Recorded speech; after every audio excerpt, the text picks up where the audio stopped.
On this week's program, the bros are back in town as Rule of Thule shows he's a fool, Night Danger lacks the intelligence to understand wisdom, and Johnathan Hardesty yells, "Source!"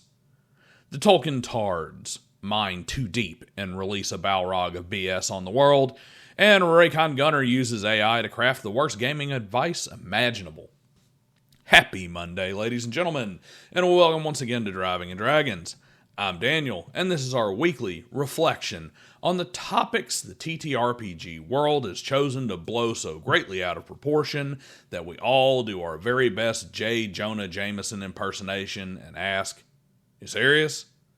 Welcome to Intelligence as a dump stat.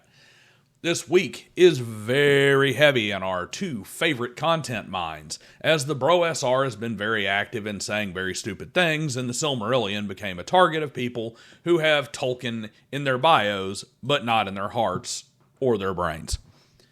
But it's not all bloviating bros, folks. We have a brand new entry in the category of bad ideas made even worse with lazy AI. So, while you're here, do me a solid. Subscribe as I continue to drive towards 1,000 subscribers. Then like, share, hype, all the good stuff to help promote the video before you hop down in the comments and share your own thoughts. If you didn't know, this series always has a premiere with an active live chat that can be quite entertaining, so Mondays at 5 p.m. Central, you can join in the fun. Remember that Patreon and Super Chats help support the channel projects, and memberships do the same, while also giving you early access to the rest of my videos. And I've got a whole slew of reactions tied to my alignment segment that are coming out here soon. So, members are about to get a lot of love. Now that we are finished with the paperwork, let's get busy busting on buffoons. The ascendant third pillar of the Bro SR has certainly been vocal this week.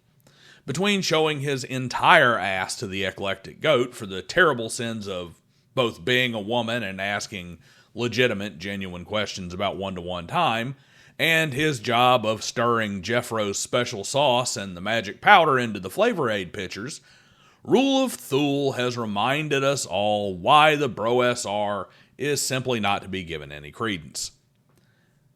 He capped it off with a Jeffro jackass quote. A lot of people are like, I don't want to do awesome things the way the Bro SR does. I want to do really crappy campaign with 2 or 3 people that meets about every 2 months because that's all the time I have. And this is, of course, Bro standard.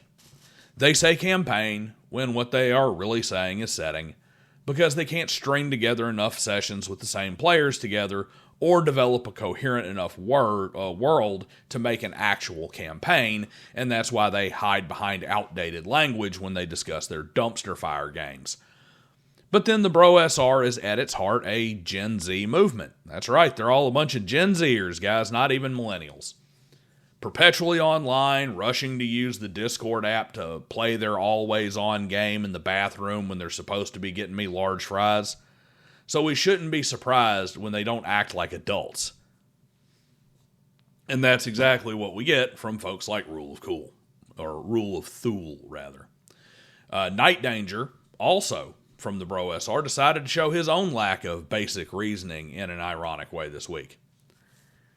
He came out with a post that Gary Gygax made a huge mistake.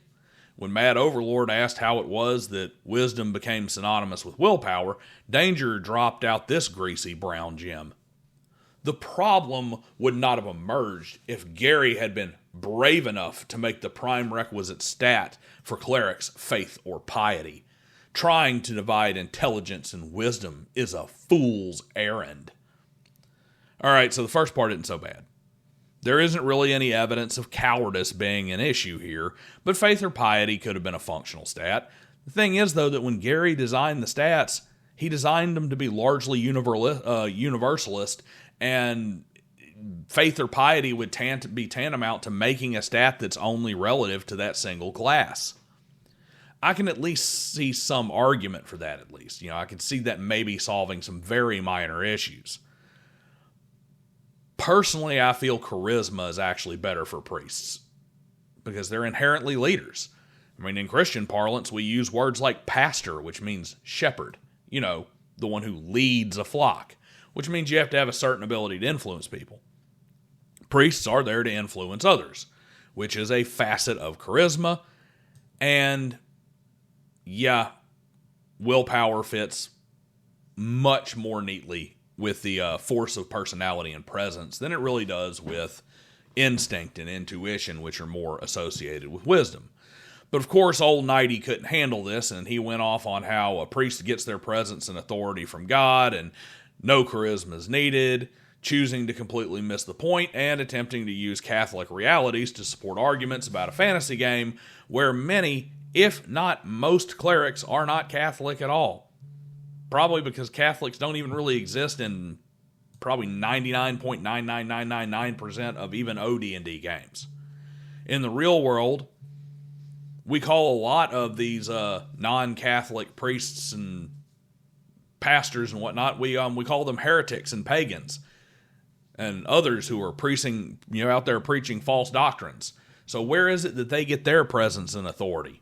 Where do they get their ability to influence people? Because it sure ain't coming from God.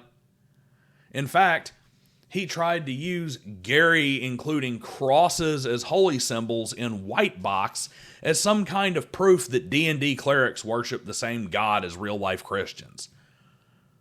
When it was pointed out that D&D is a world where there are multiple objectively verifiable gods, Danger then proceeded to be so stubborn, and instead of simply admitting the flaws in his stance, he carries everything over into blasphemy by proclaiming that there are in fact multiple gods in the real world, and then tries to support it with Bible verses.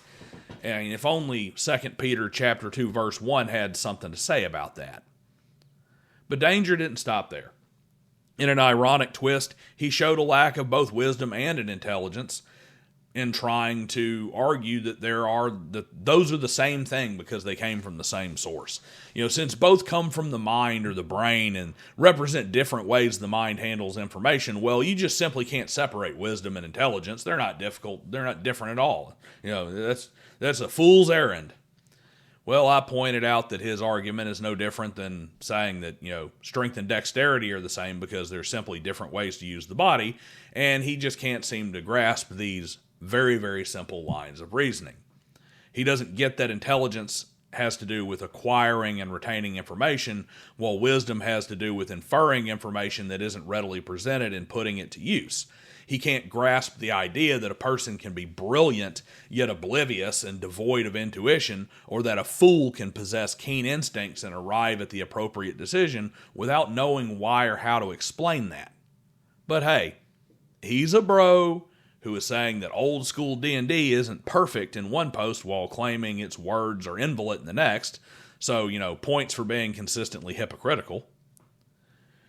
We bring an end to the bro bashing with one Johnathan Hardesty. I'm not going to belabor this one too much, but it ties back to the situation with the eclectic goat. Goat saw one-to-one timekeeping debates spooling up again online and was genuinely curious. She had the common nerd and I on her Slice and Dice show to discuss the concept. Of course, none of the bros would step up to represent their side, as most of them lacked the fortitude to leave their echo chambers, and the few who don't were unfortunately already obligated to something else at the time.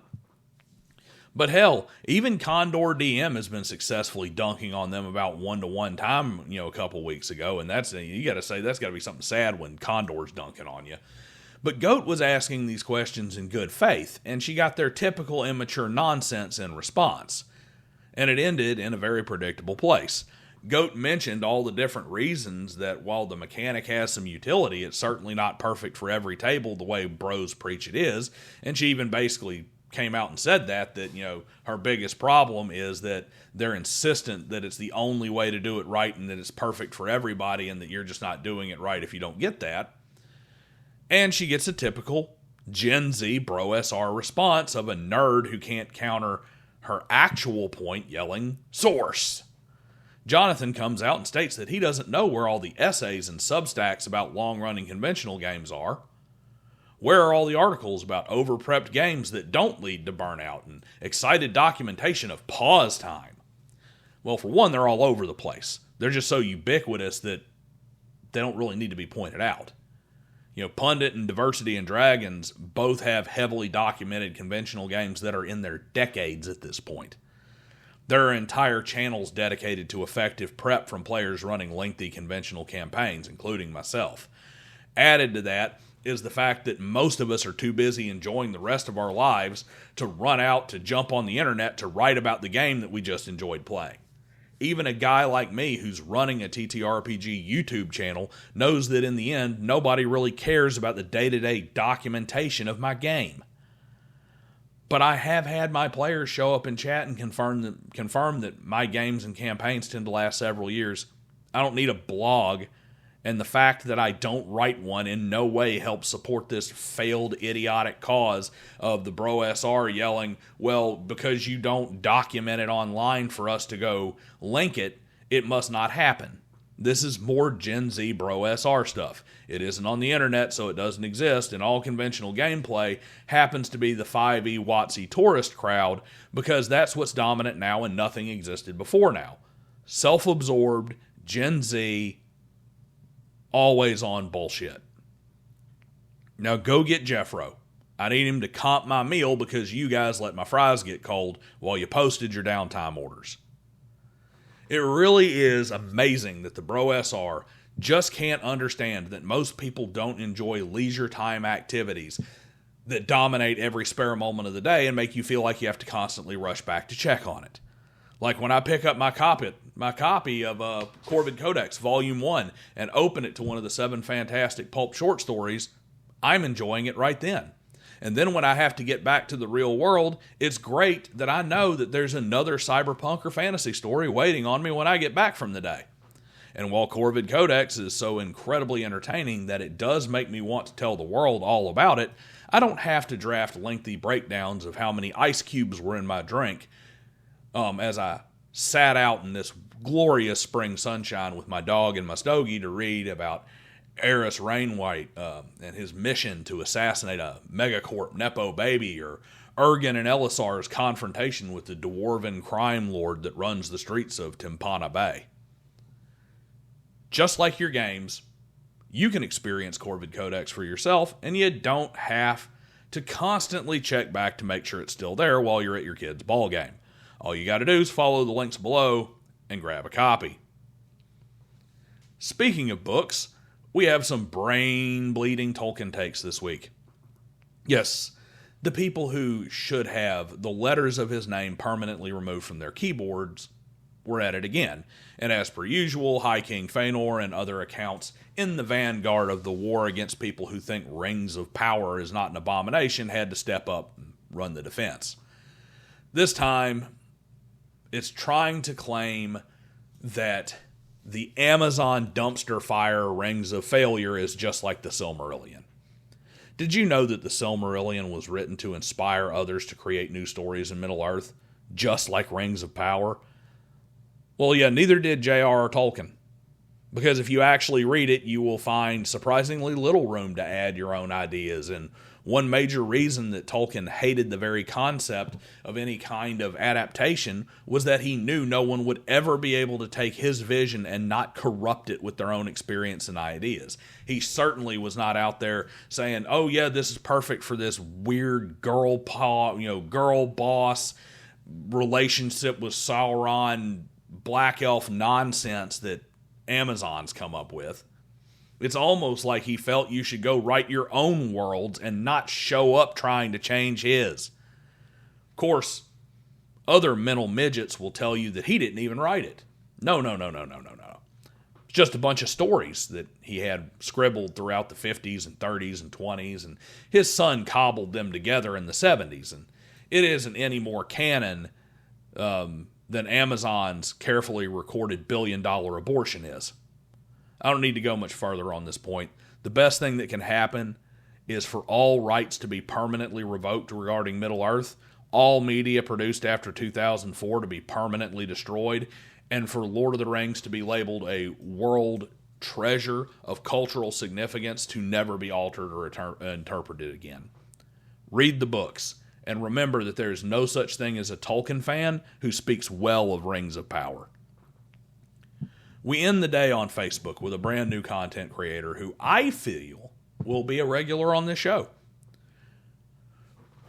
Racon, or I think it's Racon Gunner, is a page. Is a guy who runs a page called Man of Ages. And it's every bit as bad as you would expect from my lead-in.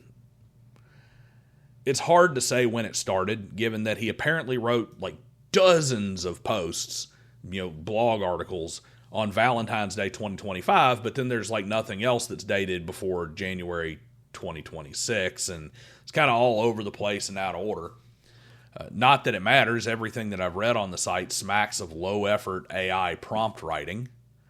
But what is worse than that is that the prompts apparently have directives like give terrible advice and try to make it edgy. Like this psychological warfare and past notes piece that is all about how you should deliberately undermine the trust at your table. You see the DM as a director and is there to manipulate the players and cause as much anxiety as possible. Because that's what I do in my leisure activity. I like to come out here, kick my feet up, get me a glass of bourbon, enjoy the sunshine, and just worry about absolutely everything and constantly be looking over my shoulder. That's what I'm always after. And I don't mean in like the good way, like in a Great Call of Cthulhu game. I mean in the constantly staring at my friends, wondering which one's trying to, go in my house and poison the whiskey or, steal my savings from the safe. He has other gems out there too, like a defense of toxic gaming, because you want to foster conflict at your tables. Not conflict in the game or even between the characters, between the players. Both of these articles are from this week. And this has got to be some kind of joke. I've seen some bad gaming advice in my day, but this guy pulled up Grok and said, write a bunch of articles on how to run a D&D game that ensures none of the players ever want to see a D20 again. And hell, maybe that's the point, guys. Maybe he knows that the true hobbyists will see through this BS, but the rainbow-haired activist tourist crowd may adopt this and it'll run them right out of the hobby. For all I know, that's what it is. But I'll tell you this, the only thing I can tell you for sure is that it did ensure yet another trip to the 7-Eleven where I can grab some BC headache powder. I'll see you guys next week.